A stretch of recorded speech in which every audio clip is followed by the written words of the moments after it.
Studio Talk Show.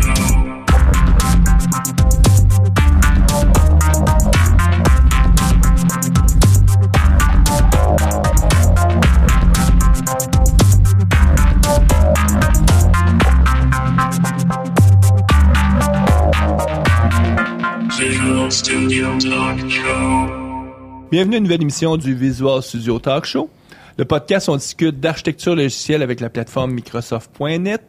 Je m'appelle Mario Cardinal et comme c'est le cas presque 99,9999% du temps, je suis accompagné de M. Guy Barrette. Salut Mario, ça va bien? Oui, ça va super bien.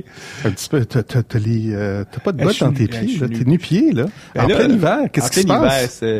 Écoute, on enregistre, on est lundi, 28 janvier. Et, il y a une inondation au centre-ville. Ben oui, ça doit être un tuyau de, je sais pas moi, 1 mètre, 1 mètre et demi, donc ou 4-5 pieds comme on dit en Amérique du Nord, qui a brisé. Donc là, c'est l'eau. Écoute, c'est une rivière, c'est la rivière sur McGill College et puis aux alentours. Là. Ben, toutes les rues, c'est pas comme tu sais, c'est rien qu'une rue. Tu dis bon, je vais passer l'autre, mais là c'est comme 6-7 rues de large. 8, 9, 10 pouces, donc quasiment... Alors, à te voir nu-pied, je pense que... 25 cm d'eau, mais un gros courant. Oui, je pense que t'as été submergé. Ben, tu sais, moi, je suis pas très patient. Donc là, j'arrive, là, il y a de la rivière, je me dis, bon, là, je fais-tu le grand détour, puis je regarde ça, puis je vois qu'il y en a, ça s'étire. Je dis, écoute, ça a l'air de rien, on va passer à travers. La première, mes bottes ont résisté, mais rendu à la 3e ou 4e que je traversais. Et là, écoute, l'eau s'est infiltrée. J'avais tellement d'eau quand j'ai reviré mes bottes ici, quand j'ai enlevé mes bottes, tout ça, il y avait peut-être un petit millimètre d'eau dans le fond de mes bottes. Puis en plus, c'était glissant. J'ai failli perdre pied puis tomber. Oui, moi aussi, j'ai failli me casser la marboulette. Écoute, Mario, lors du dernier podcast, on a parlé de la possibilité de faire un tirage d'FTeach. Ben là, c'est officiel. On va vraiment faire un tirage d'FTeach. J'ai eu la chance de parler avec Jean-René Roy qui dirige la conférence d'FTeach. Puis il a gentiment accepté là qu'on va nous donner une inscription. Il a fait pas le choix. Il dit écoute Jean-René, là, tu sais, ça fait tellement d'années que je t'ai chair pour ta conférence, il y a moyen de faire un petit quelque chose pour les auditeurs du podcast. Donc c'est une inscription gratuite, c'est sûr que là on s'entend. Attends un petit peu là, c'est seulement l'inscription là. Donc c'est là ça. C'est à Toronto. Ouais. C'est au mois de... Ça va être du 27 mai fin mai début juin. Donc, le transport est pas inclus, là. On parle seulement du transport hébergement ticket pas d'entrée, inclus. là. C'est déjà quand même bien. C'est quoi, 700-800 $? Donc, quand tu le gagnes, là, ça te donne comme le, tu sais, tu vas voir ton boss.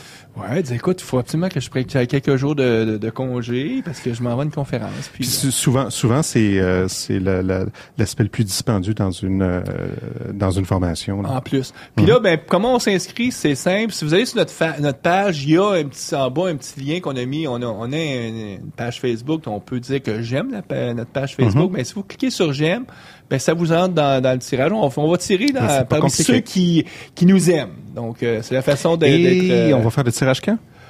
Début mai. Pour quand même donner le temps à personne de s'ouvrir de bar, là. On fera pas ça à quelques jours de vie, mais vraiment, quand on fait l'enregistrement, si c'est pas le premier à l'enregistrement du début mai, ça va être celui de fin avril. D'accord. Puis on contactera le gagnant. Ben oui, c'est ou certain. La gagnante. En plus de l'annoncer, on pourra... Puis comme je l'ai dit, ça va être un processus hautement scientifique. Avec choisir. Un algorithme à tout casser. Écoute, OK. On va aller sur Internet, on va faire, tu sais, c'est facile de trouver une page qui te fait un random generator, un nombre aléatoire. À partir du nombre aléatoire, ça va nous dire qui est notre gagnant. Écoute, aujourd'hui, on enregistre une émission. Moi, c'est une émission qui me plaît, même si on sort un peu des... Je sais pas si on peut dire si on sort un peu des sentiers de l'architecture, mais on est à la frontière parce qu'on va être dans une émission un peu plus philosophique, si je peux m'exprimer ici. Parler des tablettes, mais pas tant du point de vue technique comme du socialement. Qu'est-ce que ça veut dire, ce nouveau type de plateforme informatique-là? Notre invité, c'est Patrick Pierrat. Bonjour. Patrick. Bonjour. Ça va bien? Ça va bien, oui. Patrick, toi, tu as eu la chance, tu as réussi à traverser la rivière sans trop te mouiller les pieds. Oui, sans problème. Tu arrivais probablement de l'autre côté, mais j'ai vu que dépendant de quel côté on arrivait, il y avait moins d'eau. Moi, j'étais malheureusement dans le cœur de l'action, je pense. Écoute, Patrick, ça peut sembler bizarre. Tu sais, la formule d'émission, c'est toujours la même. On va te présenter, faire ta bio. Mais pour ceux qui te connaissent déjà, puis tu dis, voyons, Patrick Pierrat, une émission technique. Parce que t'es pas un technicien à la base. T'es pas un informaticien. Je pense, dans ta vie, t'as même jamais écrit une ligne de code. Non. Du HTML. J'ai essayé quelques lignes. Donc, tu sais quand même, c'est les balises, tu comprends le principe des balises et tout, mais c'est pas ton métier à la base. Toi, à la base, t'as une formation quoi Moi, je suis journaliste. Journaliste, hein. Puis, mais avec un intérêt particulier pour les nouvelles technologies. Oui, mais en fait, au départ, c'est presque plus un intérêt pour les médias et les occasions que les technologies peuvent présenter pour les médias.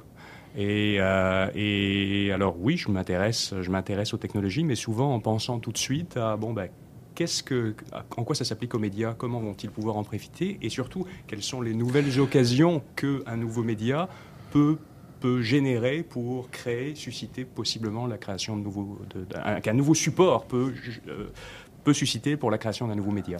Oui, parce que puis Internet est quand même majeur. Ça, on compare souvent l'Internet à l'invention de l'imprimerie, Gutenberg et tout.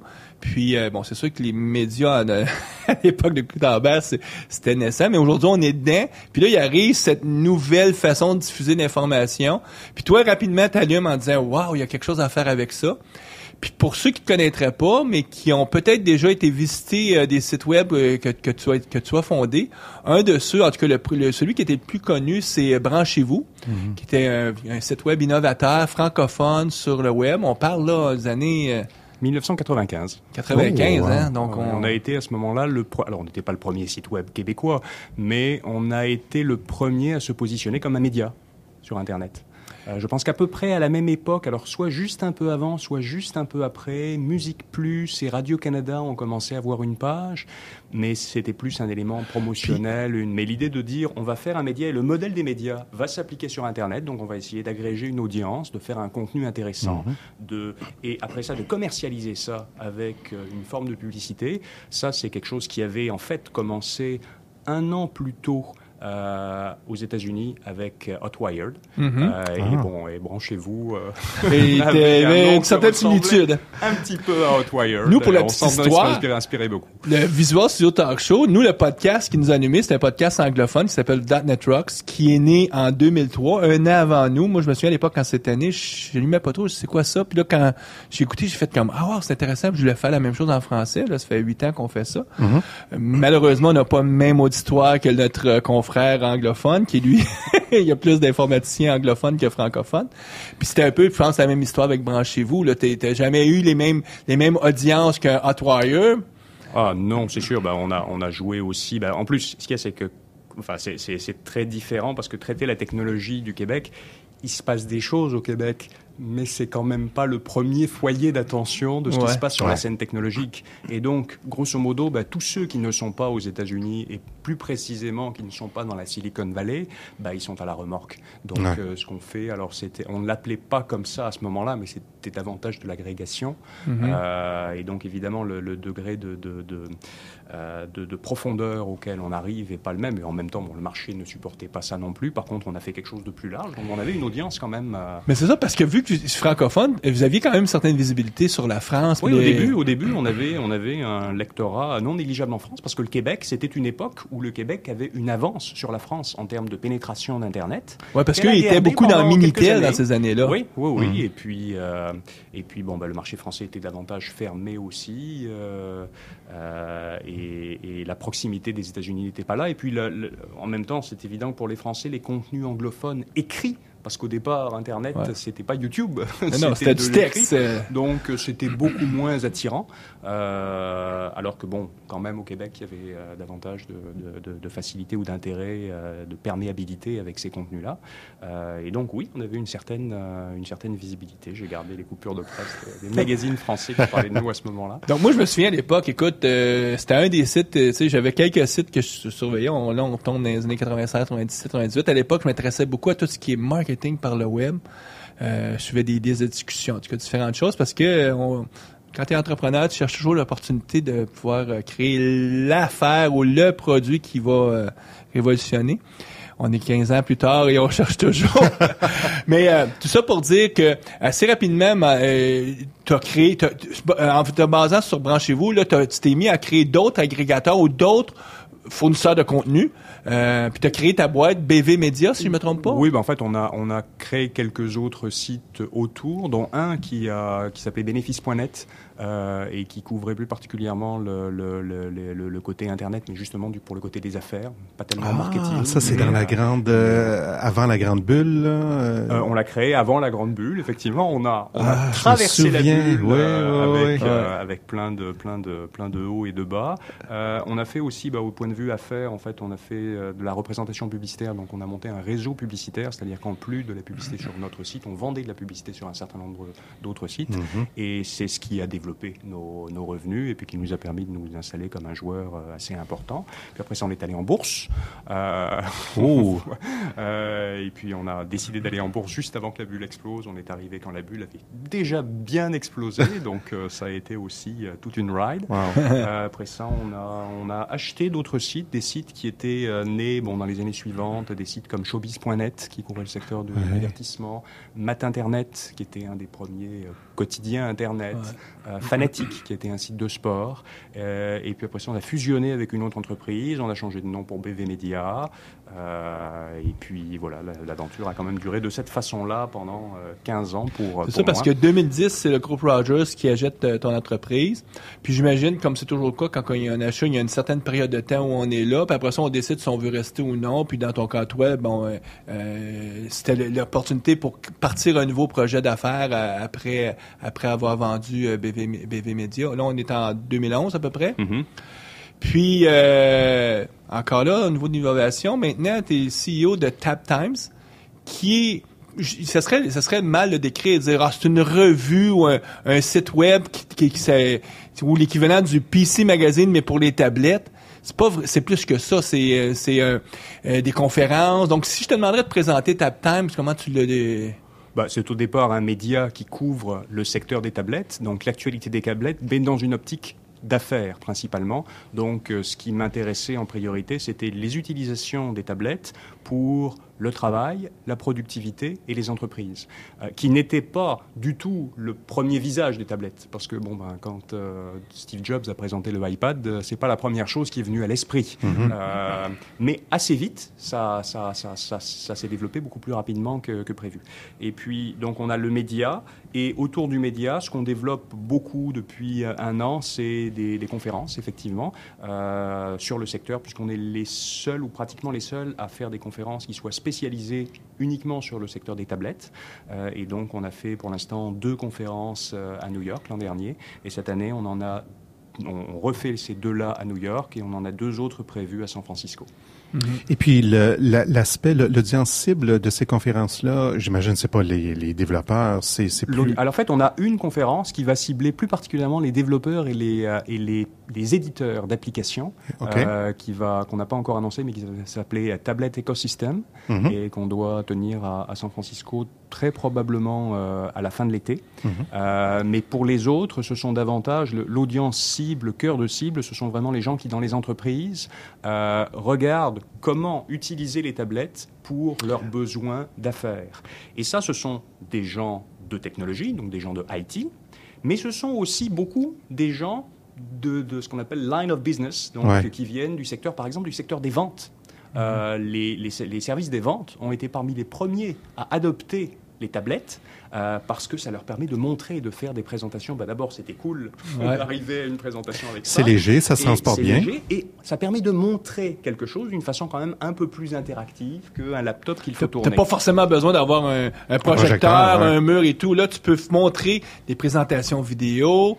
Comme tu dis, en plus, il y a une image de marque qui était associée. Donc... Associée à Apple aussi. Et bon, ça, c'était un des secteurs. Un autre secteur où là aussi, ce ne sont pas forcément du tout les gens de technologie, c'est le secteur de la santé dans les hôpitaux. Les médecins adorent les iPads. les médecins tripent sur les iPads. Et Les donc, mauvaises ils en langues diraient que c'est amènent. parce qu'eux, ils ont les moyens de s'acheter des iPads. Et peut-être que c'est parti de là aussi, mais ça a eu c'est pas la seule raison, mais ça a eu un impact sur le développement assez fulgurant des tablettes dans le secteur de la santé. Dans des hôpitaux, de plus en plus, on voit des médecins, mais aussi maintenant des infirmières qui se promènent avec des tablettes, où là, ils sont en train enfin de trouver des solutions à remplacer le papier et le crayon, parce qu'il n'était pas question d'avoir un laptop et puis de se promener le fameux lit en ligne avec, le fameux dossier patient là, qui peut ça suivre. devrait normalement contribuer de façon effectivement importante à mettre ça en place. Il y a d'autres enjeux parce que ça n'est que le terminal d'une certaine façon, mais avec la tablette d'un côté et le développement du cloud de l'autre côté, on a une combinaison qui est vraiment intéressante et porteuse. Donc voilà, ça c'était la réponse à la question.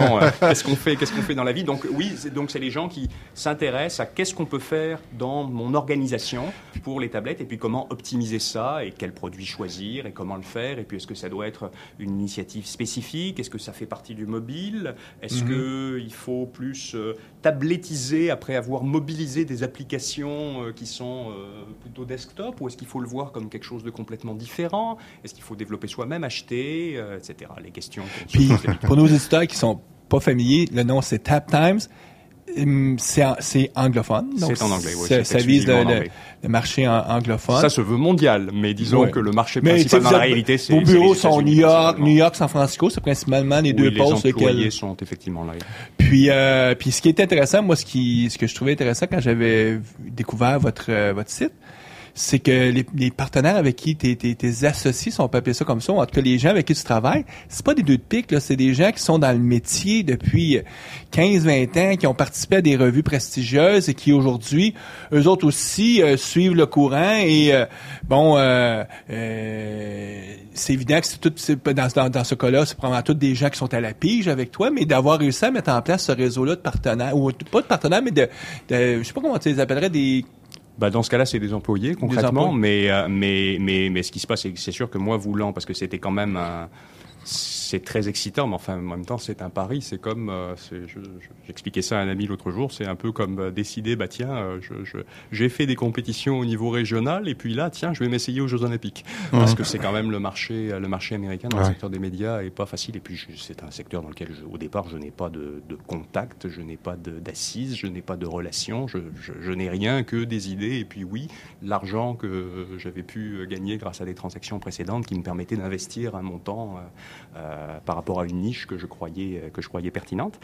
Et donc, je suis allé chercher effectivement des ressources. Au départ, je partais beaucoup avec l'idée d'un magazine, c'est-à-dire d'utiliser, parce que en fait, ce que je voulais, c'était refaire le même coup qu'avec Branchez-vous. Ouais. Parce que Branchez-vous, au départ, ce qu'on a fait, c'était un site web, mais qui parlait du web. Donc, on se servait du web pour parler du web. Et la combinaison des deux, c'est-à-dire du sujet et du support, a été un élément de force et en même temps évidemment un élément distinctif parce que personne ne pouvait répliquer ça, en tout cas dans les joueurs existants. Donc là l'idée était de refaire un peu le même coup et de se dire on va faire quelque chose, on va parler des tablettes mais on va le faire sur tablette et à la limite presque exclusivement sur tablette. Donc l'idée était davantage de faire je voyais à ce moment-là se développer le côté magazine tablette, c'est-à-dire que l'interface se prétend au glissement des doigts plutôt qu'au clic et à une interface avec le iPad, donc des pages, des suivis de pages plutôt que du déroulement, du défilement. Donc c'était vraiment d'avoir cette combinaison-là.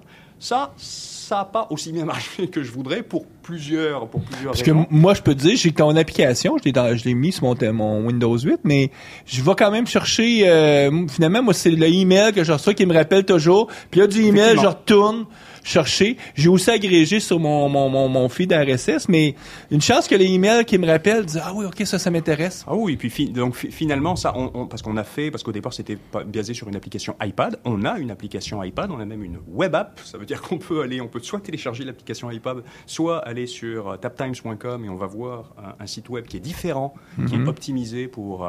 Et on a fait une application Windows 8 et on va avoir bientôt une application Android pour tablette. Et on a le site web et on a les newsletters.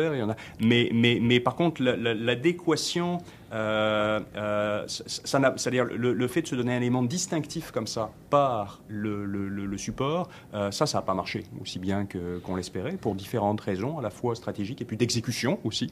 Puis, par contre, le site web se développant bien et avec notre aspect B2B, on a vu que les événements était un élément important à développer au niveau des affaires. C'est pour ça qu'on met beaucoup d'efforts là-dessus. Vous prenez quand même un créneau où les gens sont pas présents. Là. La tablette était vue originalement beaucoup comme un produit consumer, si je peux prendre ce terme anglais-là, donc qui vise le consommateur. Apple, leur mise en marché est orientée vers ça, en tout cas dans un premier temps. Et toi, tu dis non, on va viser l'entreprise en prenant pour prémisse que c'est inévitable. Les entreprises, même si les gens qui dirigent des groupes d'informatique, ils veulent peut-être pas qu'il y ait des iPads qui rentrent dans leur bureau, dans leur écosystème ou des Windows 8, c'est inévitable, là. Quand c'est le président qui l'amène, dis-moi, je veux que ça marche demain matin. Le monde aime ça. Quand le monde aime ça, c'est bien dur d'aller contre ça.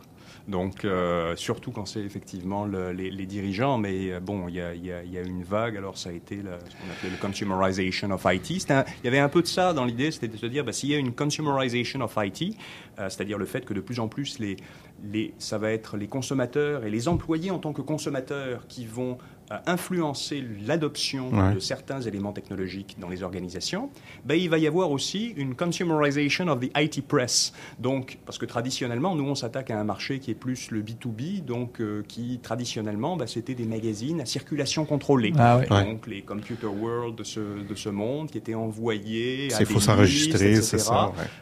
Mais bon, qui ont perdu aussi du lustre. Direction informatique. Puis en France, ils ont l'équivalent aussi. Oui, et puis dont on s'est aperçu avec le... c'est sûr que c'est pas parce que quelqu'un le reçoit qu'il le lit forcément. En plus.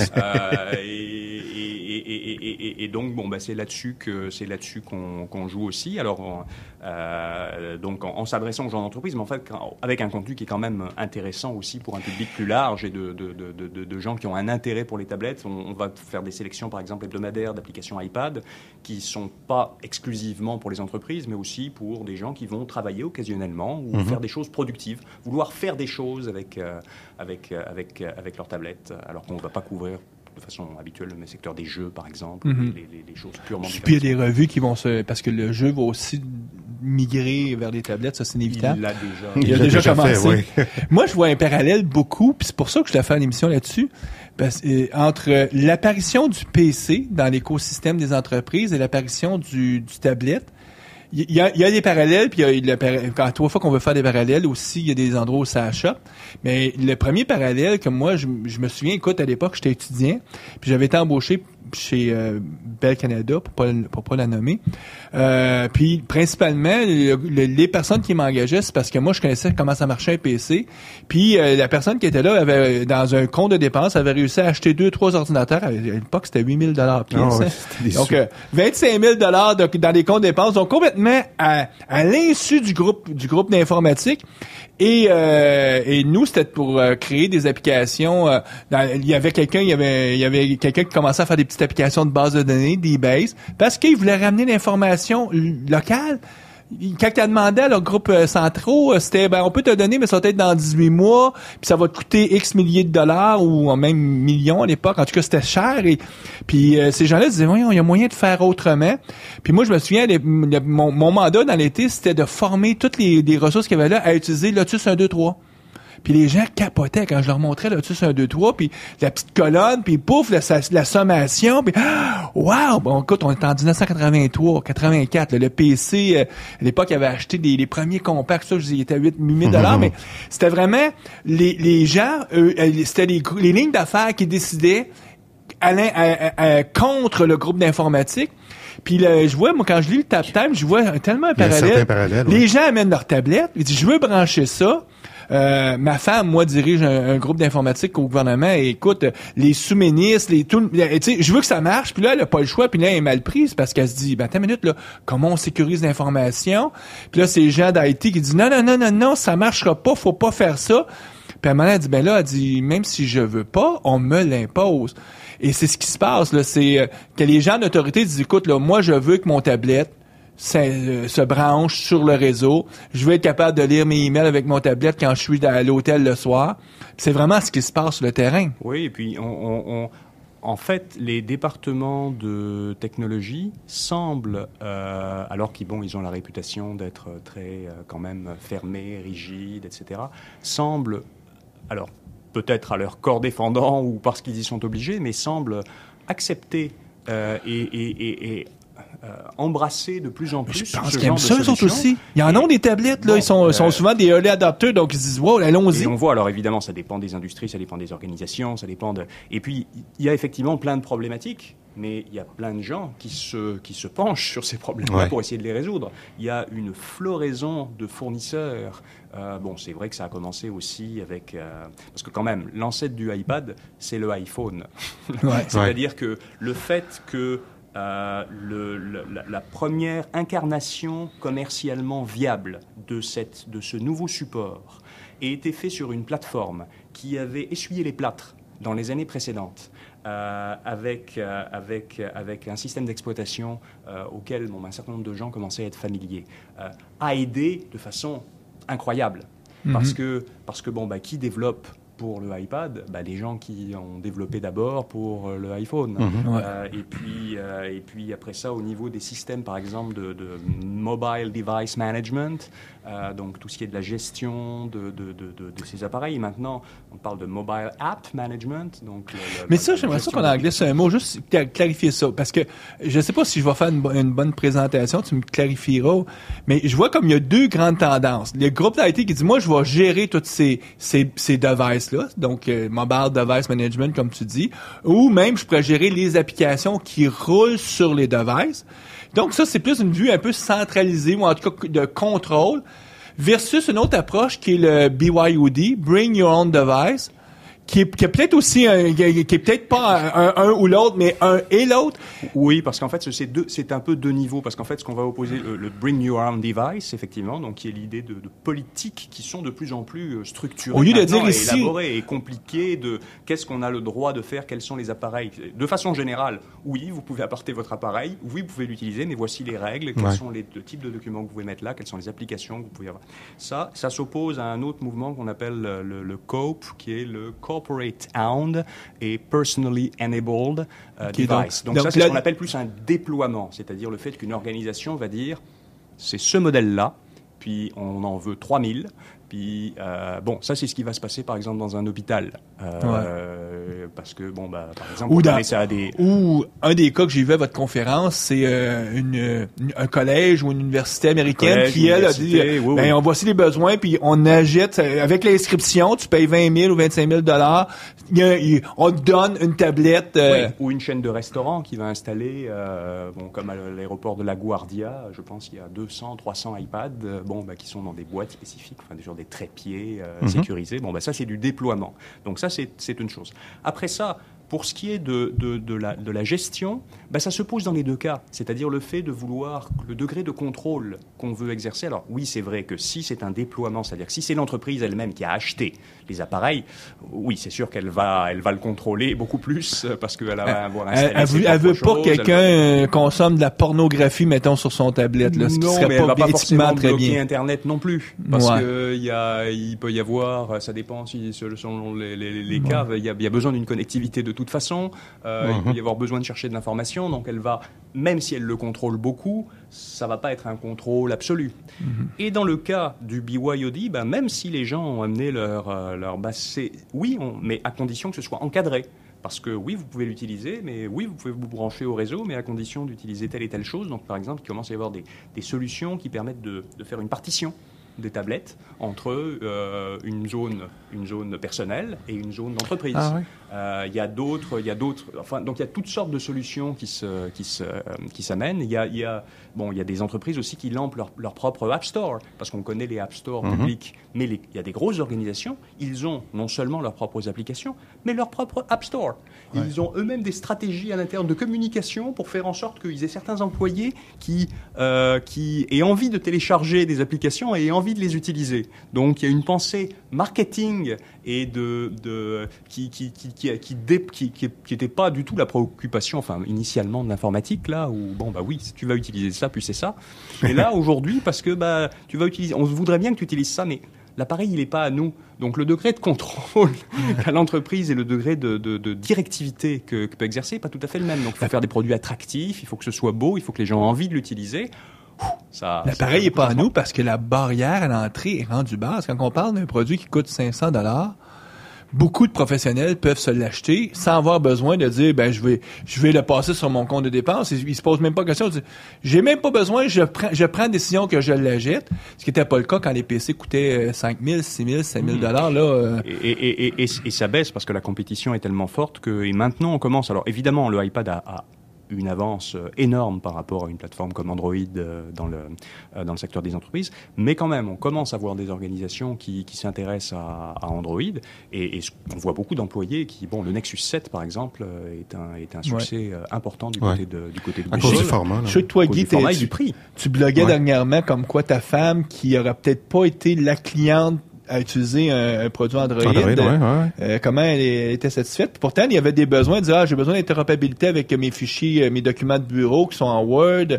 Puis ces applications-là existent. Oui, écoute, moi j'ai été le premier surpris aussi, parce que moi je m'attendais, on a acheté l'appareil un vendredi, moi je m'attendais à le retourner le dimanche là chez Best Buy.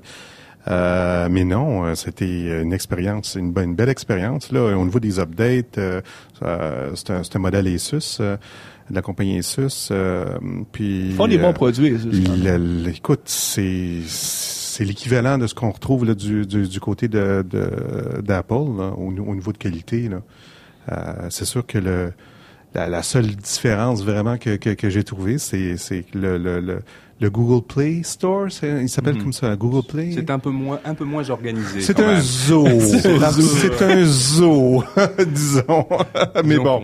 Il y a un côté développeur encore. Alors qu'on sent que chez Apple, non, c'est pas n'importe quoi. En rang et je ne veux voir qu'une seule tête. Là, tous les icônes sont bien alignés. Mais ça, c'est correct. Apple veut, écoute, c'est leur image de marque, ils veulent garder tu sais, c'est quand même, ça vaut des milliards de dollars, là. Tu veux pas laisser foirer ça. Puis on voit d'un côté Microsoft qui aimerait bien réussir à se positionner. Moi, je trouve intéressant, de cet instant, on lit beaucoup que le Windows RT, c'est un flop. On lit ça partout. Les analystes disent, ben regarde, ils ont presque pas de vente, 1 million, ça démarre pas. Puis, moi, ce que je trouve intéressant, ou ce que je trouve qui manque dans leur analyse, c'est, on compare des pommes avec des oranges. C'est-à-dire que comparer le Windows RT avec un Apple, on n'est pas dans le même spectre. Tu sais, dans le spectre d'utilisation, un iPad, c'est vraiment pour le consommateur. Donc, pas pour quelqu'un qui crée du contenu. C'est difficile de créer du contenu sur un iPad. C'est pour consommer de la vidéo et tout, c'est fabuleux. Mais, tu sais, même si t'es capable d'acheter aisément un clavier Bluetooth, tu sais, ça reste... Oui, c'est vrai, mais la frontière est moins claire qu'on aurait pu le penser. Parce avec les ajouts, effectivement. On crée du contenu en faisant des photos, en faisant des vidéos, en faisant du montage, en faisant des dessins. Alors oui, si créer du contenu, c'est écrire du long texte, c'est sûr que le iPad n'est pas le premier. Mais créer du contenu, c'est de moins en moins ça. Donc c'est un bon point. Ouais, on le fait différemment. Le RT a été positionné plus dans une philosophie, ou en tout cas dans une vision de je vais me rapprocher de ce qui est l'ultra portable. Puis ce qui est difficile quand tu t'en vas dans ce marché-là, c'est que t'es pas dans un marché de premier acheteur. C'est-à-dire que les gens ont déjà une alternative qui est, j'ai déjà un portatif, donc je peux attendre quand est-ce que je le change. Tu sais, quand le marché de seconds acheteurs, il est économiquement, beaucoup plus... Oui, mais il me semble que ce que tu dis là s'applique davantage à Windows 8 que Windows RT. Parce que Windows RT, pour moi, non, c'est beaucoup... c'était beaucoup peut-être que ça a été l'erreur ou en tout cas la mise en marché. La perception a été que on veut faire comme le iOS du iPad plus parce que on amène des choses de façon un peu différente et puis on va surtout l'associer avec le Surface à un appareil qui a un clavier intégré.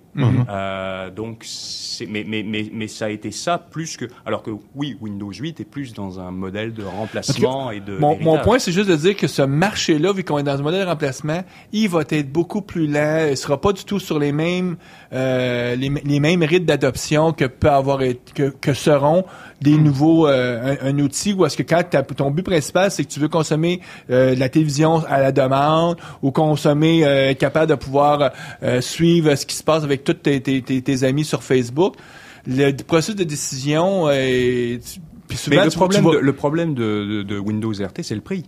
C'est-à-dire que c'est arrivé après, puis beaucoup trop cher. Avec des appareils dans des tarifs à peu près équivalents au iPad, avec moins d'applications, et alors qu'il y avait déjà un concurrent qui était Android, qui, oui, avait des faiblesses par rapport à iPad, mais au moins arrivait avec l'avantage d'avoir un prix d'entrée qui soit plus bas en termes d'appareils. Donc, quel était l'avantage de RT ? À peu près nul. Il n'y en a pas beaucoup. Parce que, comme tu disais... Même si le système d'exploitation est intéressant, et puis qu'il y a plein de belles choses là-dedans, mais il n'y a pas des choses que permet RT demain matin qui ne se comparent pas avec des choses qui étaient déjà possibles. Il faudrait que le prix soit positionné pour concurrencer Android. Oui, là, ça serait peut-être intéressant. Le Nexus à 199$ ou les nouveaux modèles, on s'attend que ça va baisser à 150$, puis même dans quelques années, on va être à 99$ pour ces niveaux de qualité des tablettes à 7 pouces. C'est vers ça qu'on s'en va. Donc, si Microsoft continue à dire, moi, je vais me positionner en haut de gamme en essayant de faire une image de Mac. Je pense pas qu'ils ont voulu se positionner en haut de gamme, mais bon, ils n'ont pas voulu, et c'est un peu, je pense qu'il y a une question aussi, à partir du moment où ils étaient eux-mêmes manufacturiers avec le Surface, s'ils avaient été très agressifs, ce qu'ils auraient pu être, bon, il y avait un risque d'affaires, mais ils augmentaient aussi le risque d'antagonisme avec leurs partenaires manufacturiers, qui de toute façon existait, mais qui a quand même été un peu atténué, parce qu'en ce moment, il n'y a pas beaucoup de ces manufacturiers qui peuvent dire mes problèmes, c'est à cause de Microsoft parce qu'ils m'ont pris beaucoup de clients.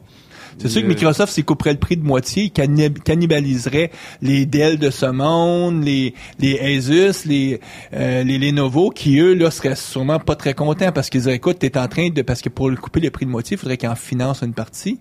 Puis encore là, les options de financement sont bonnes quand tu as quelque chose à vendre après. Tu sais, on pense à tout ce qui est Amazon, qui peuvent bien vendre des produits pas trop chers parce qu'ils vont faire assez de revenus avec les ventes futures sur les livres, sur les contenus. Prends exemple plutôt des consoles de jeux où Sony puis Microsoft vendent leurs consoles finalement à perte. Parce que ils vont vendre du logiciel, là, ils vont vendre des jeux, tout ça, là. Parce que là, le Windows RT ou même le Windows 8, aujourd'hui, il n'y a pas d'autres sources de revenus que le prix de la machine. Puis... ça vient, probablement que ça vient aussi, on ne peut pas tout avoir. C'est-à-dire qu'à partir du moment où Microsoft avait fait le choix, et dont je pense qu'il est beaucoup trop tôt aujourd'hui enfin, moi, je ne sais pas si c'est un bon choix ou pas un bon choix, mais de faire, plutôt que d'aller dans deux directions, c'est-à-dire de continuer d'un côté le PC et de l'autre côté d'aller full tablette, parce que ils ont fait le pari que ça s'en allait, qu'il y allait y avoir beaucoup plus une continuité d'appareils, plutôt que des familles bien distinctes. Ouais. Et jusqu'à présent, dans les derniers 6-12 mois, ça semble effectivement se définir. Parce que la frontière pour moi, c'était assez clair entre un téléphone et une tablette, ce que c'était. Aujourd'hui, quand on voit ce que sort Samsung avec ses Galaxy Note, et puis des tablettes de plus en plus petites, et puis des téléphones de plus en plus gros, là, la nuance est un petit peu difficile à faire. Ouais. Le Surface... c'est quand même un peu plus une tablette avec un clavier que vraiment un laptop. Ouais. Par contre, quand on regarde des produits de Lenovo, même de Dell, là, c'est plus un laptop qui peut se transformer en tablette. Alors, ça penche un peu plus d'un côté que de l'autre, mais on n'est pas dans des familles radicalement différentes. Donc, tout ça pour revenir au début de mon idée qui était que à partir du moment où ils ont décidé d'avoir un système d'exploitation, ou en tout cas une architecture qui soit quand même commune, là, ils ne pouvaient plus se battre à 100% dans un marché, donc avoir un iPad killer, parce que ça, il ne pouvait pas le faire autrement qu'avec le prix. Parce que quand tu as déjà un leader qui est établi, qui est un gros pari. C'est un gros pari que Microsoft a pris parce que elle veut pas les gens qui voudraient juste utiliser le Windows 8 un peu comme on utilise aujourd'hui Windows 7, c'est-à-dire clavier souris, sont un peu insatisfaits d'avoir ce gros système de menus avec des tuiles qui souvent ils comprennent pas au début. Donc, ils ont l'impression qu'on a déplacé, il y a une expression anglaise qui dit « Where's my cheese ?» On a déplacé mon fromage, c'est-à-dire... Oui, en même temps, ça, je comprends, mais ça passe assez vite. Ouais. Moi, j'ai installé Windows 8 sur mon laptop. Je l'ai fait très vite parce qu'on était en développement d'application et parce que je voulais voir. Maintenant, je n'utilise pratiquement jamais l'interface Windows 8, enfin l'interface Touch, enfin je sais même plus comment elle s'appelle maintenant, le Windows 8 Style App moi, Interface. Touch pour réussir à Touch versus parce que moi, desktop. mon laptop n'est pas à écran tactile. Mais ça fonctionne très bien, mais c'est juste que c'est pas pour ça que je l'utilise et que j'en ai besoin. Donc j'ouvre mon laptop, pof, puis je rentre dans l'interface traditionnelle je reste dans l'interface traditionnelle. Mais je ne suis pas perdu. Alors c'est sûr que oui, quelqu'un qui arrive la première fois peut l'être un peu, mais je pense que ça va passer quand même assez vite. Puis une des applications les plus achetées, il y a une compagnie qui fait beaucoup d'argent ce jour-ci, c'est les fabricants Stardock qui ont fait le produit Start 8, le chiffre 8. Qui ramène le menu démarrer. Qui met le menu démarrer et qui peut même partir ton ordinateur en mode desktop. Donc, finalement, bypasser le mode. Donc, quand tu as vraiment un clavier souris avec un écran qui est pas tactile, tu as peut-être envie d'avoir des bénéfices, parce que Windows 8 a quelques bénéfices non négligeables. Le fait que tu es capable de pouvoir mettre des disques, un peu la technologie qu'on avait dans Home Server, c'est-à-dire pouvoir rajouter des disques et les mettre en duplicata puis s'assurer que les données sont toujours, si un disque qui brise, les données sont en double, donc ils seront pas perdus. Donc cette nouvelle fonctionnalité-là, elle est intéressante, elle vient gratuite avec Windows 8. Peu de gens peut-être l'utilisent, mais aujourd'hui, on a une panoplie de disques qui traînent, donc tu es collé dans un ordi, tu es capable de te faire un ordi, de te faire finalement l'équivalent un serveur de maison sans avoir on est loin de la tablette, là. Oui, mais ceci voulant dire que c'est un défi pour Microsoft de supporter les deux et dans ce cas-là, on satisfait peut-être aucun des marchés. Bon, si par contre les formats de hybrides, convertibles restent importants, Windows va rester un leader là-dedans. Maintenant, c'est difficile à savoir où est-ce que les gens vont se contenter de tablettes dans beaucoup de cas. Les gens riches dans les pays riches vont avoir tout. Ouais. Dans d'autres, par contre, c'est sûr que la tablette, et c'est un des éléments de fascination, c'est de le début en voyant cet objet-là, c'est d'imaginer le potentiel d'adoption que peut avoir cet objet qui est sans comparaison par rapport au PC. Pourquoi ? Parce que les très jeunes, et puis on le voit avec les bébés qui jouent avec, je dis pas que c'est forcément bien, mais sauf qu'ils l'approprient tout de suite, mais aussi les personnes âgées qui n'ont pas à ce moment-là la même crainte qu'on peut avoir par rapport à un objet, parce que c'est un objet beaucoup plus qui a l'air beaucoup plus familier, convivial, effectivement. Mais après ça, en termes de langue, quand on écrit, parce que nous, on écrit du A, B, C, D, un clavier QWERTY, ça nous va bien. Ouais. Mais quand on est dans une autre culture et puis qu'on écrit une langue en faisant des dessins, avoir un écran touch, c'est pas mal plus pratique. Oui, hein. C'est beaucoup plus convivial et on peut beaucoup plus facilement rentrer là-dedans. Puis on parle de beaucoup de millions de personnes. Donc, moi, je vois le potentiel. Alors, par contre, maintenant, est-ce que ces gens-là vont avoir une tablette ou ils vont avoir un téléphone ou est-ce que peut-être ils vont avoir un gros téléphone tablette parce que pour ces gens-là, ça ne fait pas beaucoup de sens d'avoir deux appareils. Peut-être. Mais ça va être l'appareil dominant en termes de nombre d'appareils et de nombre d'individus qui vont utiliser des produits technologiques. Puis ces gens-là n'auront jamais de toute façon de PC. C'est le cas beaucoup en Asie. En Asie, les gens n'ont pas de PC, ont un téléphone, souvent qui est basé sur la technologie Android. D'ailleurs, c'est ce qu'on se rend compte, c'est que finalement les marchés, tu sais, en Asie, ça va peut-être il va y avoir quelques produits qui seront peut-être même pas commercialisés sur le marché nord-américain, puis qu'il y a d'autres produits qui vont être commercialisés peut-être sur le marché africain, donc des lignes de produits totalement différentes selon les caractéristiques des marchés ou les besoins des marchés. Et les moyens. Les moyens aussi. Le revenu moyen par habitant, Apple cartonne là où les gens ont de l'argent. Ouais. Pour l'instant, ça va rester dans les pays occidentaux. Ils ont, par exemple, la Chine est maintenant devenue un marché extraordinairement important pour eux. Mais bon, la Chine étant tellement grande, ils n'ont pas besoin de toucher la majorité de la population. Il y a peu de gens qui ont beaucoup d'argent, c'est quand même un nombre équivalent du nombre de gens qui ont de l'argent en Amérique du Nord. Mais ça reste quand même que sur les milliards de personnes, il y en a encore beaucoup qui malheureusement n'ont pas beaucoup d'argent, mais c'est le défi qu'on a comme population sur la planète. Un des points, moi, qui m'intéressait aussi avec quand je parlais au début d'entrevue des parallèles, aujourd'hui, sur les tablettes, tu sais, avec le PC, rapidement est arrivé le fameux Killer App, le spreadsheet. Donc, les Lotus 1, 2, 3, DBase, les bases de données. Donc, c'était les deux applications qui faisaient que les gens se disaient, ça me prend ça en entreprise parce qu'avec ça, je vais être capable de faire mieux que mes mainframes. La tablette, on cherche encore, ça serait quoi ou est-ce qu'il va en avoir vraiment un Killer App? Actuellement, la Killer App, c'est le courriel. Alors, ça peut paraître, mais énormément de gens vont prendre leur courriel et faire des réponses courtes. Ils sont moins nombreux à faire des réponses plus longues, mais il y a une étude qui est sortie là-dessus, en fait, il y a quelques jours, et montrant le pourcentage d'usagers de tablettes qui prennent leur courriel sur tablette. Et ça devient... Alors bon, maintenant, je n'ai pas de comparaison par rapport aux gens qui ont aussi un téléphone intelligent, mais les gens vont regarder leur courriel sur tablette avant d'ouvrir leur ordinateur et vont faire des réponses rapides. Et puis après ça, vont sur l'ordinateur, parfois, faire les réponses qui ont besoin d'une recherche ou qui ont besoin d'être construites, ou qui ont besoin d'avoir des fichiers attachés, donc qui sont un peu plus exigeants, qui souvent sont plus orientés vers le domaine du travail. Par contre, les petits messages courts, les réponses rapides vont être faites là. Il y a ça. Bon, après ça, c'est tout bête, mais il y a aussi l'accès au web. Alors l'accès au web et là il y a une différence par rapport au téléphone intelligent.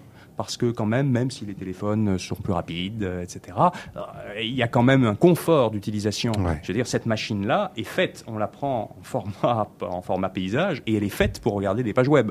Après ça, les pages web se modifient et s'adaptent pour être plus conviviales encore lorsqu'elles sont regardées de tablette. Mais après ça, par contre, au niveau des applications, si on exclut le courriel qui en fait arrive dans le iPad, c'est vraiment built-in, en fait, c'est une application vraiment de base. Il y a une fragmentation énorme. C'est-à-dire, je ne suis pas sûr qu'on va voir une domination du style, la suite Office de Microsoft sur PC. Il y a une multiplicité d'applications qui est énorme, qui est dominée par... Alors, Google domine les applications les plus utilisées sur Android. On va me dire, heureusement, encore... Mais bon, de la même façon qu'on peut s'attendre à ce que Microsoft soit assez fort dans les applications les plus utilisées sur Windows 8 RT en application. Puis ils ont un défi de reprendre le retard perdu du côté iPad avec la suite Office. Ce qui n'est pas le cas sur iPad, iOS. Parce que oui, alors évidemment, il y a les applications de type courriel, donc les applications vraiment de base. Bon, mais dès qu'il s'agit d'acheter une application ou d'installer une nouvelle application, Apple ne domine pas l'écosystème des applications. Ce qui est intéressant, on peut le voir comme un peu un semi-échec, et puis des gens vont pointer par exemple le problème qu'ils ont eu avec leur application de cartes la dernière fois. Mais c'est aussi, pour les développeurs et les éditeurs d'applications, une opportunité, parce qu'ils ont beaucoup plus l'impression que le marché est ouvert sur Apple. Alors que sur les deux autres plateformes, oui, il y a du monde, mais Google peut lancer bien des choses et avoir bien des idées, encore plus qu'Apple en termes de développement de logiciels et d'applications. Ils sont plus redoutables. Mais historiquement, Apple, tu sais, à l'époque du Mac, il avait lancé une division pour faire du logiciel, Clarius. Qui sont les gens qui étaient derrière FileMaker Pro, puis il y avait un logiciel de dessin, ces choses-là. FileMaker existe toujours d'ailleurs. Mais ils ont à un moment donné sorti ça, ils en ont fait une compagnie indépendante qui ont revendu parce que ils se rendaient compte que c'était peut-être pas le cœur de leur métier, et leur métier est plus être capable de construire des produits de masse qu'on peut consommer et non du logiciel, ou en tout cas, c'est pas... en fait, le système d'exploitation est quand même au cœur. Oui, c'est vrai. Ce sont les applications qui viennent s'ajouter au système d'exploitation, pour laquelle, ils ont plus une approche de dire que on n'est peut-être pas les meilleurs partout. Et eux sont davantage focalisés sur l'adaptation et la convergence et l'interopérabilité du système d'exploitation avec l'appareil. Et donc de faire en sorte de maîtriser cette expérience-là. Jusqu'à présent, ça leur a quand même bien réussi. Moi, une des choses que je trouvais intéressantes aussi, que j'aimerais avoir ton point de vue là-dessus, si je regarde mon expérience chez moi, on a beaucoup d'ordinateurs chez nous, dont des iPads et tout, puis vu qu'il y a une panoplie d'ordinateurs, je suis capable de voir qu'est-ce qui se passe avec les ordinateurs. 4 enfants, toujours à peu près 7-8 personnes dans la maison parce qu'ils ont leur ami et tout. Et le iPad, où est-ce qu'il vit? C'est dans la pièce commune, c'est-à-dire on a une cuisine, salle à dîner et tout. Il traîne toujours dans cette zone-là. ou il traîne dans le lit d'une de mes filles. Puis, tu sais, principalement, là, il va se promener de chambre à coucher et il revient dans la zone commune. Et au début, même, on avait acheté un soc pour aisément le recharger. Puis souvent, il finissait par être rechargé parce que les filles le rechargeaient dans leur chambre en branchant. Et dernièrement, ma femme a découvert l'endroit où elle place maintenant le soc et ça semble être une solution qui marche, c'est-à-dire c'est sur la zone où on fait à manger parce qu'elle s'est rendue compte qu'elle pouvait. D'ailleurs, c'est une des choses qu'elle me dit. Elle dit mais tous mes livres de recettes, ils vont prendre de bord. Elle avait un paquet de feuilles. Elle dit je vois sur le web, je les trouve vite. Et elle fait ses recettes avec l'iPad sur le coin de la table. Sur le coin du comment on appelle ça, la zone où est-ce qu'on le comptoir. Le comptoir, c'est ça. Donc c'est devenu l'endroit où est-ce qu'il vit. Contrairement, on a aussi un Xbox qui lui est dans une pièce mais avec un grand écran mais qui est pas là, c'est une autre zone. Puis ça peut-être que je fabule mais je suis en train de me dire peut-être que la tablette. Tu sais, on a toujours pensé qu'il y aurait un ordinateur à la maison qui serait la télévision, qui évoluerait, qui deviendrait l'ordinateur central. Ça sent, mais... On a toujours pensé. Déjà, on pensait ça, mais enfin, c'est ça. Il n'y a rien jusqu'à présent qui ait montré que le Xbox, oui, a un certain succès, mais enfin, la télévision, ne serait-ce que parce que il n'y en a qu'une grosse, et alors que les gens veulent des choses personnelles qu'ils peuvent contrôler eux-mêmes, pas que les gens sachent pas forcément, que les autres autour ne sachent pas forcément ce qu'ils sont en train de faire, qui veulent avoir un certain contrôle personnel. Donc, c'est plus facile d'avoir chacun son bidule qu'on peut amener partout, ou en tout cas dans un certain nombre d'endroits, que d'essayer de partager un mainframe avec un grand écran dans un salon. Moi, chez moi, là, mettons, j'ai ma fille avec ses 4-5 de ses amis. Ils vont être dans la salle à dîner et ils ont chacun, soit, tu sais, les moins fortunés vont avoir un iPod, d'autres là, vont avoir un téléphone, certains ont un iPad. C'est sûr que là, ça chicane pour ramasser les iPads qui traînent ou les tablettes. J'ai aussi des tablettes Windows 8, donc on est un peu un cas anormal, mais tout ça pour dire que ils embarquent sur Facebook et souvent ils peuvent être pendant 5 minutes à pas vraiment se parler ou à partir à rire, mais c'est parler. Et chacun voit une partie de la même information sur leur. La notion de communication n'est plus la même. Ouais, ah oui, ma femme ça la fait capoter parce que des fois elle est au souper, elle dit là vous fermez. Je veux qu'on se parle. Puis là, les enfants, c'est comme, c'est donc bien vieux jeu, tu sais, c'est comme, on va se parler. Puis ça en devient un peu, on peut en partir à rire comme tu fais, Guy. Ma femme, elle trouve ça d'une tristesse mortelle. Elle dit, voyons donc, je suis plus capable d'avoir un souper avec mes enfants sans qu'ils ouvrent leur fameux téléphone pour regarder qu'est-ce qu'un de leurs amis vient de leur écrire. Ça, c'est plus la faute à Facebook. Ouais. Mais je trouvais ça intéressant, en tout cas cette prise de conscience-là chez moi, de dire non, ça c'est comme si la tablette, sa vie c'est plus dans les zones où est-ce qu'on passe la grande partie de notre vie, donc la salle à dîner ou la cuisine et le lit. Consommer de la télévision, coucher dans un lit, c'est bien plus plaisant que s'asseoir sur un sofa parce que t'es au chaud et tout. Puis d'ailleurs, je pense que c'est ça, les études le démontrent que l'iPad est vraiment beaucoup utilisé pour regarder l'équivalent de la télévision dans un lit. Je sais pas si t'as des... je sais que c'est utile. Pour les heures d'utilisation, oui. Est-ce que c'est particulièrement la télévision? Ça peut être autre chose. En partie, mais c'est sûr que il y a un pic d'utilisation du iPad entre 9h et 11h le soir, qui est évidemment très très distinct et puis on voit maintenant des courbes différentes, c'est-à-dire que le premier objet que les gens prennent le matin, c'est leur téléphone, parce que souvent c'est leur réveil, et puis à peine levé, ils regardent leur courriel ou leur fil Twitter ou leur fil Facebook. Y a-t-il quelque chose d'urgent? Après ça, au petit déjeuner, s'ils ont un peu plus de temps, là ils vont prendre leur tablette. Quand ils vont au travail, ils vont se déplacer avec leur téléphone, mais ils passent plus de temps avec l'ordinateur. Ils reviennent à la maison. Le soir, c'est la tablette. C'est ça, la tablette est beaucoup associée aussi avec relaxation. Moins, tu sais, souvent, on utilise aussi ces termes-là en anglais. Est-ce que tu lean back et forward. C'est ça, lean forward. Lean forward étant t'es penché, puis souvent tu as un clavier et tu crées du contenu. Lean back, t'es plus en mode relaxation, tu consommes. Ça peut être exigeant intellectuellement, mais c'est plus associé avec plaisir et tout. Puis la tablette est vraiment le produit parfait pour ça. Là. Mais moi, ce que je trouve intéressant, c'est qu'on on a cherché pendant longtemps la convergence, c'est-à-dire le bidule parfait, et on voit qu'il y a maintenant une continuité et d'appareils et d'usage et selon le niveau les moyens financiers, les applications, les utilisations qu'on peut avoir au travail ou professionnel, la structure familiale, on a maintenant une panoplie d'appareils qui tous vont trouver leur... Puis selon les goûts aussi, j'ai mon bon copain, lui, c'est un format 7 pouces. Là. Lui, il aime consommer le contenu, la télé, tout ça là sur un format 7 pouces. Moi, je trouve ça trop petit. Ouais. Fait que Mais comme il dit aussi, les gens vont être des fois dans un format 3 pouces sur un iPhone ou Ouais. sur un téléphone, puis après ça, ils peuvent être sur un... Puis tout à l'heure, Lenovo a annoncé une tablette à 27 pouces au dernier Consumer Electronics Show. Que tu vas pouvoir déposer dans la salle à dîner. D'ailleurs, moi, je pense que à 999 $, Guy, sérieusement, je vais m'en acheter une. Elle est annoncée pour cet été. Le 999 $, 27 pouces. Puis en plus, il y a des jeux là-dessus. Des Donc, jeux de société. des jeux de société. Donc, c'est comme... je bouderai pas mon plaisir. Il faut juste que la glace soit solide quand on va dessus. Mais ce que je veux dire par ça, c'est que on va se promener à l'occasion quand tu veux écouter un bon film, dis bon ben là je vais aller sur l'écran 55 pouces parce que j'ai envie d'avoir une forme d'immersion que j'aurais peut-être pas si je l'écoute sur un iPad. Et dans d'autres cas, tu vas dire non, je vais l'écouter sur iPad parce que j'ai envie de m'effoirer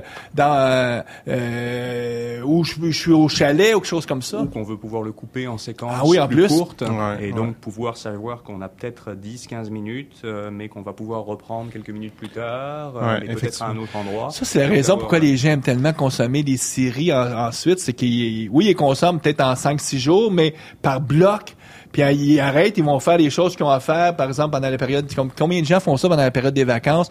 Consommer une série qu'ils n'ont pas eu le temps de voir, mais ils vont la consommer sur 6-7 jours, mais ils vont quand même continuer à faire leur vie active, ils vont aller au party des fêtes, puis recontinuer. Ça sera pas comme 6 jours intensifs à ne faire que juste de la consommation de télévision, par exemple, ou d'une série télévisée. Écoute, je pense que on a fait pas mal le tour de cette nouvelle type de plateforme-là.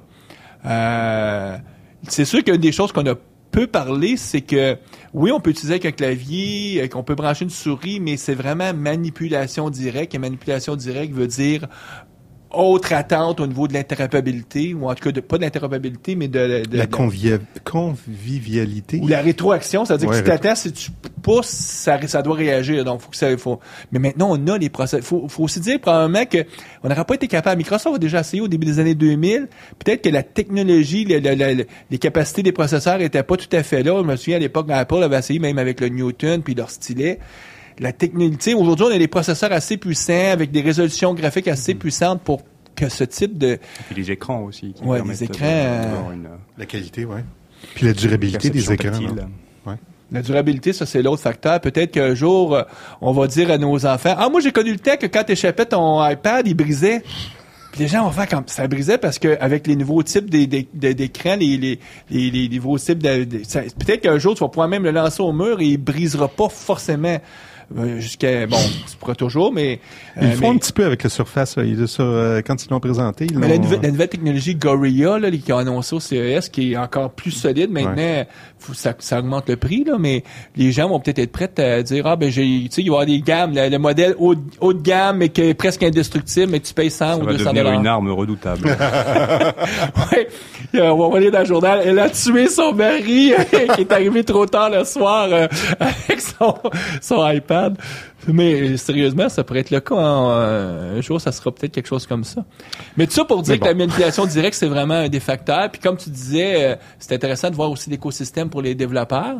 L'écosystème est totalement différent quand on est du côté Apple, iPad, iOS qu'on peut vivre avec Windows et Android.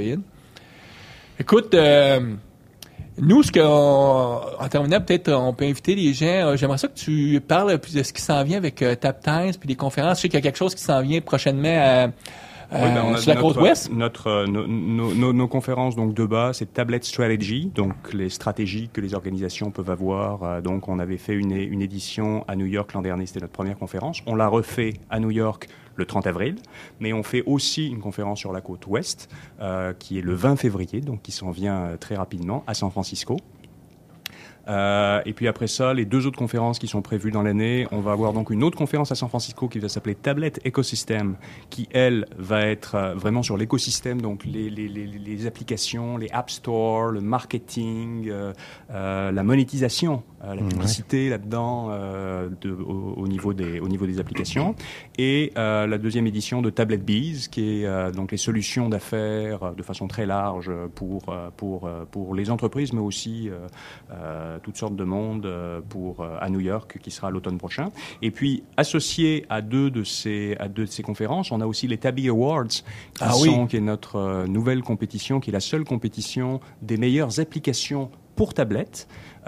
Et donc, on a fait une première édition avec les Tabby Awards Business, donc pour les applications d'affaires et productivité. Mais là, on va lancer dans quelques semaines les Tabby Awards tout court, qui sont en fait pour les applications pour consommateurs, dont le marché est encore beaucoup plus large, dont la cérémonie sera à San Francisco au moment de la conférence Tablet Ecosystem. J'ai vu sur votre site d'ailleurs que vous avez fait un appel à tous. S'il y a des gens qui sont intéressés à être juges. On cherche des développeurs et des gens qui s'y connaissent en application, en développement et en édition et en design d'applications tablettes. Les Québécois sont bienvenus et ils seront bienvenus après ça de présenter des applications au concours, parce que pour gagner, il faut se présenter. Et je le dis parce que aussi, c'est sûr que dans des premières années de concours comme ça, c'est pas connu universellement. Donc, on a pas mal plus de chances de gagner en se présentant dans les premières années. Donc, on va sur tabtimes.com. Absolument, oui. Puis même, j'ai vu que tu avais aussi Tabtimes, mais avec tim.es. Donc, oui, ça c'est sur Twitter, puisqu'on a le fil @taptimes et on a un raccourcisseur d'URL qui est taptim.es. C'est le fun de pouvoir utiliser, d'avoir un nom qui finit par un nom de domaine, donc on peut enregistrer. C'est l'Espagne, je pense, ES. Oui. OK, écoute, Patrick, on te remercie beaucoup. Ouais, merci à vous. Ouais. Puis, nous, on fait la pause, puis on va regarder les actualités.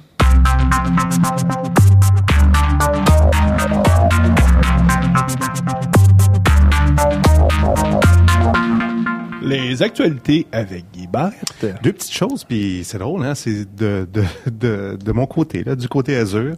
La première chose, c'est Microsoft a sorti dernièrement hors de la version bêta, Media Services, qui permet de faire de l'encodage de vidéos, de la publication de vidéos. Donc, c'était en format preview les dernières semaines ou dans les derniers mois. Mais maintenant, c'est disponible. Donc, si vous faites générer beaucoup de contenu, beaucoup de vidéos, tout ça, c'est compliqué de faire l'encodage dans tous les formats, tout ça. Donc, Microsoft a une solution là qui est maintenant disponible.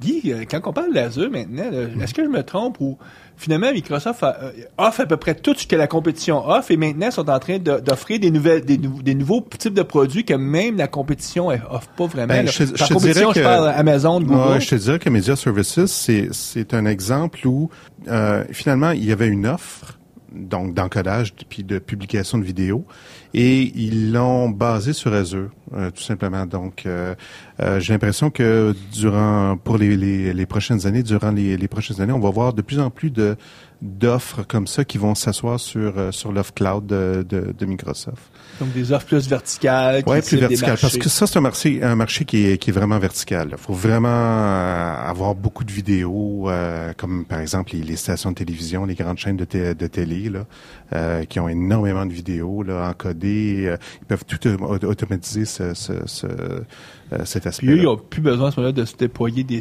data centers pour faire ça. Ils font tout ça sur le cloud avec la technologie. Oui. Souvent,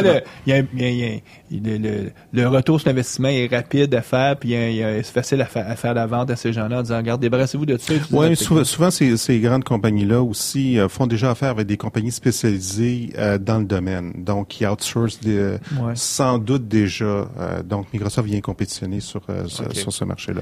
Et deuxième chose, toujours au niveau d'Azure, mais cette fois-ci, c'est en mode preview. Dans